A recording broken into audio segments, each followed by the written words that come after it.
What does Israel consider a victory over the Iranian regime? Israel was under a threat of elimination, not less than that. In order to prevent it, we needed to take steps to severely damage the Iranian nuclear program, to severely damage the Iranian ballistic program. They were very close to produce nuclear bomb. We think about 6 months from that. They had enough materials and they enriched enough for about 9 nuclear bombs. All other means that the international community tried to use in order to prevent them from doing so was not successful, and we reached to the last possible moment, and then we needed to act, and that's what we are doing. We worked for a few months to develop this operation, which is very accurate, very well planned, and we need to withdraw them from the point they were, and we are doing it day by day.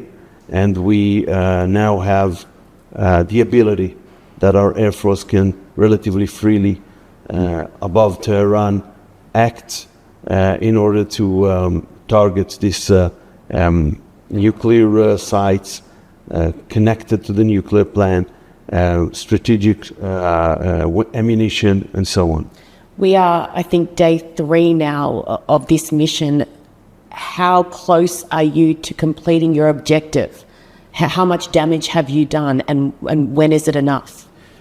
First of all, we still need some time. We still have objectives and targets.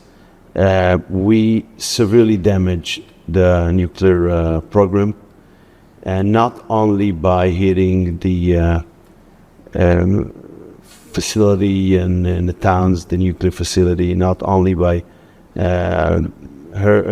attacking in Isfahan, but also when we took out the leaders of this program that pushed it to weaponization, because in enrichment they went very far, and now they moved to the second phase, which is weaponization.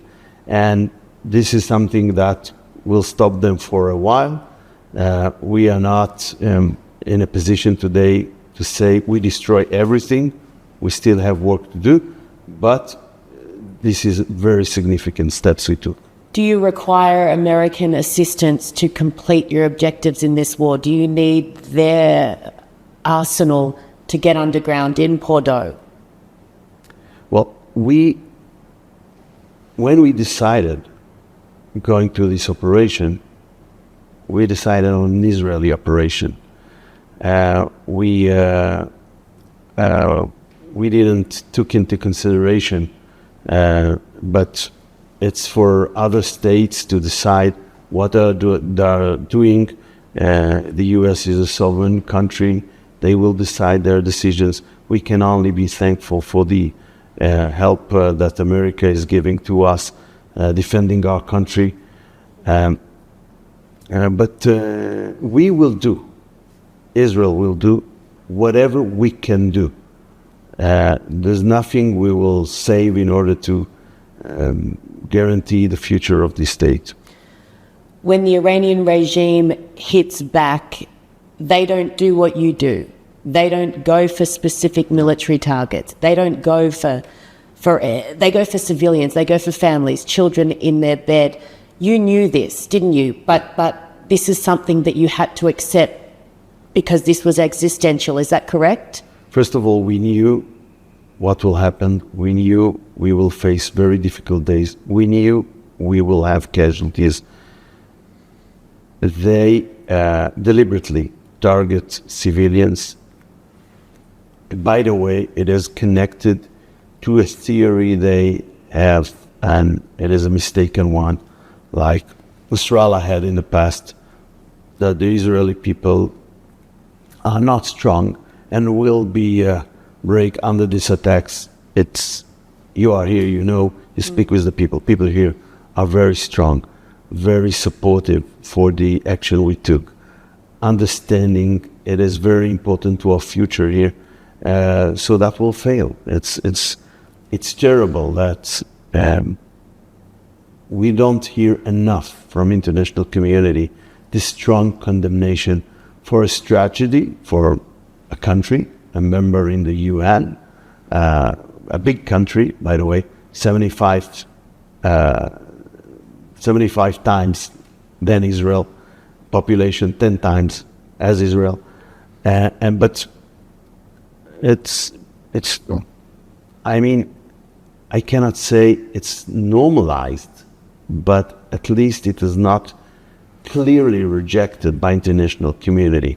And this barbaric regime are doing all kind of war crimes for kidnap citizens of other countries, using terrorism, finance terrorism, creating instability everywhere in the Middle East,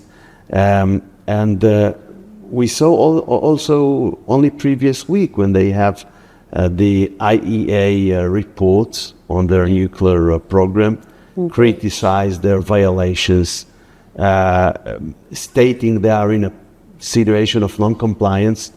They just said, okay, we are going to make a new installation of enrichment, a new facility of enrichment. So it is a country that mocks an international community and totally out of norms, and frankly I don't think it is dealt by the international community to the extent it should. October 7, for me, it wasn't so much what occurred on that day, which was horrific. It was a reaction of the world that terrified me. Talk to me about the reaction of world leaders and the people that you deal with in this position post this mission, which your Prime Minister has said is on behalf of the rest of the world as well as looking after Israel. Have you been disappointed in the reaction of other countries who should be supportive of this? Well, people call, and my colleagues, foreign ministers, call and they convey sympathy to our situation, and they ask me about my family, and that's nice. I mean, it's more than the usual. But frankly, I don't find so many that can see the big picture. And the big picture is that there is one state in this region under a consistent threat of elimination. And instead of supporting it and understanding the big picture is Iran as the biggest ally of Russia in its war against Ukraine. But and Europe is very decisive to support Ukraine, but somehow they don't understand who are their allies and who are their foes. And it's not only a problem, a European problem, it's worldwide. And I think we are in a very critical time in our history, with a very strong authoritarian axis trying to change the world, endangering the world order, and not enough leaders understand the connections between the scenes and the fact that we are moving very rapidly to a very dangerous world. Does that include Australia's Foreign Minister, Prime Minister? Frankly, we have certain disputes with the government of Australia during the last year and a half, but last conversation with the Australian Foreign Minister was different and better, and I hope the next will be the same. That's fine. Two more. Vladimir Putin has offered to broker a peace deal, which is utterly insane, in my humble opinion. What is your response to that? Well, Iran helps Russia in its war against Ukraine with ammunition, with drones, accurate drones, with intelligence. And Russia today and China joined Iran in a mutual declaration in the Board of Governance of the IEA in a declaration against Israel. So I'm not sure it's the honest broker we need here. And by the way, I don't think it is a mediation can be useful when someone is saying, I want to eliminate you, and you defend your people. What kind of mediation? How do you meet halfway? Yeah. How do you meet halfway? Final question. The people of Iran, we know at least 80% of them despise the current regime in charge there.